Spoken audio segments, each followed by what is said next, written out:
Florence Moulin, bonjour. Vous avez coécrit avec Solène Thévenet dans la collection Idées reçues un ouvrage sur Alzheimer.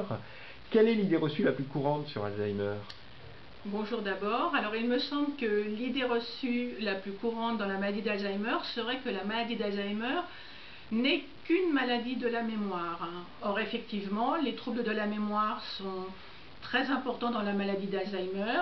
Ils sont généralement précoces et la plupart du temps, ce sont ces troubles qui incitent les patients, parfois les familles, à consulter. Il faut savoir que la maladie d'Alzheimer touche le cerveau et qu'au fur et à mesure de l'avancée de la maladie, d'autres fonctions cognitives vont être touchées. Par exemple, le langage, des fonctions plus complexes comme l'attention, la concentration, le raisonnement, les orientations temporelles, donc dans le temps et dans l'espace, et le jugement. À des stades très débutants, en fait, on se rend compte que si les familles et si les patients voient d'abord les troubles de la mémoire, d'autres troubles préexistent. Par exemple, il est très fréquent que les gens, quelques années même, donc à des stades peut-être précliniques de la maladie, ont des petits troubles du langage, un type de manque du mot, un mot qui manque dans la conversation, et puis voilà, ça ne génère pas en fait un trouble de la qualité du langage. Les personnes vont continuer à s'exprimer normalement, mais voilà, simplement, ils cherchent parfois un mot.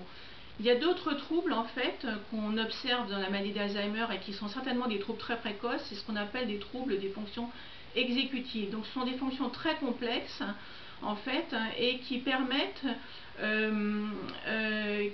de réaliser des tâches multiples.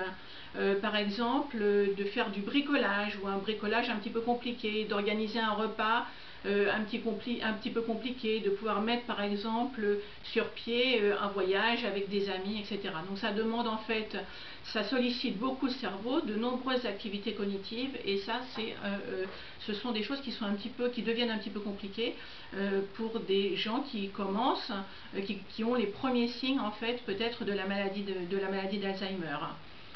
Quelle est l'idée reçue que vous aimeriez voir disparaître définitivement quant à la maladie d'Alzheimer? Alors là, je pense que c'est très clair. L'idée reçue que je voudrais voir totalement disparaître, c'est cette idée que finalement les familles, les aidants ne peuvent que subir la maladie, ne peuvent rien faire. Effectivement, vivre avec un proche atteint de la maladie d'Alzheimer, c'est quelque chose de très difficile parce que progressivement, la maladie affecte l'autonomie de la personne. Et puis, au fur et à mesure de l'avancée de la maladie, il peut y avoir des troubles du comportement qui sont liés en fait à l'augmentation tout simplement des lésions dans le cerveau. Et donc, c'est parfois très difficile. Par exemple, quelque chose que nous disent très souvent les aidants, c'est qu'ils ne supportent pas, ils ne peuvent pas tolérer que leurs proches leur répètent ou leur redemandent 1000 fois la même question. Ils ont tendance à répondre à la question, etc. Or, on sait très bien que finalement, plus les patients, plus les aidants répondent à la question, plus ils alimentent en fait le questionnement du patient. Donc, il faut essayer déjà, pour les aidants, de comprendre ce que c'est la maladie.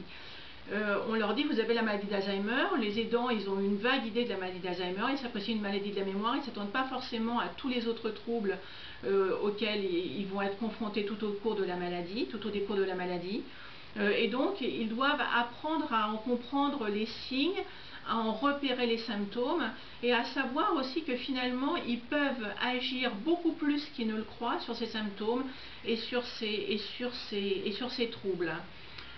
Par exemple, si un patient commence à s'agiter tous les soirs à peu près à la même heure, plutôt que de le vivre très difficilement, de se mettre en colère au risque de devenir complètement épuisé par une agitation qui déborde complètement les dents, peut-être faut-il mieux comprendre ce qui est en train de se passer et peut-être que simplement le jour est en train de tomber, la personne a du mal à comprendre ce qui se passe dans son environnement, il est juste peut-être un peu angoissé et donc de proposer une activité, de le rassurer, etc.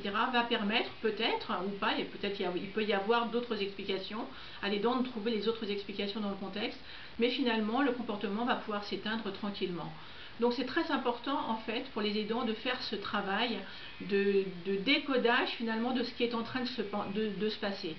Et puis les aidants, ils doivent aussi s'aider eux-mêmes parce que c'est difficile, donc ils doivent faire attention dès le départ de la maladie à ne pas se laisser en fait enfermer dans le couple malade aidant, ou de se faire enfermer en fait dans la cellule familiale. Ils doivent garder des amis, ils doivent garder un lien social, ils doivent garder des activités, ils doivent faire des choses aussi pour leur propre bien-être. Et tout ça, c'est pas du tout de l'égoïsme comme on l'entend parfois, mais c'est plutôt en fait des bonnes pratiques pour pouvoir en fait faire face à toutes les difficultés auxquelles la maladie va les confronter de façon inévitable. Florence Voilà. Moulin, je vous remercie.